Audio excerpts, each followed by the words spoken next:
চলো আমরা একটু ভেতরে যাই আর দেখি কি কি ফিচার্স এটাতে আছে।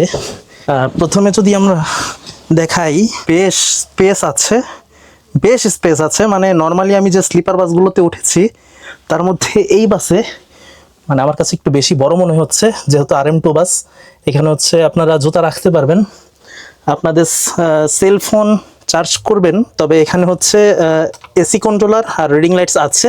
আর ঠিকঠাক তার এই পাশেই আপনারা হচ্ছে লাইট বন্ধ করতে পারবেন, গাইড সাহেবকে কল করতে পারবেন, এবং এটা হচ্ছে USB চার্জিং পোর্ট, গাইড সাহেবকে কল করতে পারবেন। আর এখানে হচ্ছে আপনারা 2টি পিলো পাবেন।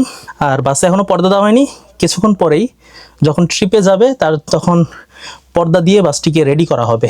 সিঙ্গেল কম্পার্টমেন্টও আপনারা সেম ফিচার্সই পাবেন। এটা হচ্ছে সিঙ্গেল কম্পার্টমেন্ট বাস।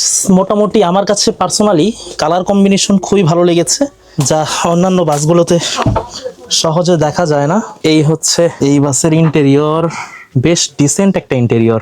আমরা যদি একটু সামনে যাই, ভাই আসসালামু আলাইকুম, একটু কথা বলা যাবে? কেমন আছেন? একটু এই পাশে আসেন, বাসের ভিতরে আসেন। অনেক ভালো আছি আল্লাহ।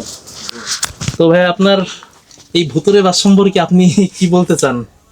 এই বাস সম্পর্কে, এই বাসটা আমাদের যে অবস্থায় ছিল যশোরে, আমি এখানকার দায়িত্বে আছি স্টোরম্যান হিসেবে। আমি এসে দেখছিলাম অনেক যে অবস্থা ছিল, মানুষ নেটে ভাইরাল ছিল ভুতুরে বাস আমাদের। এখন আমাদের ভুতুরে বাসটা আমাদের কমপ্লিট হয়েছে আল্লাহর রহমতে। বাসটাকে কিন্তু এমন ভাবে তৈরি করা হয়েছে বোঝাই যায় না, যেটা একসময় এটা ডাম্পিং এ ছিল, খুবই বাজে অবস্থা ছিল। জি। তো এখন বর্তমানে যে অবস্থা আছে আপনার কাছে কেমন লাগতেছে? আমার কাছে অনেক সুন্দর লাগতেছে। আমার কাছে কিন্তু পার্সোনালি খুব ভালো লাগছে।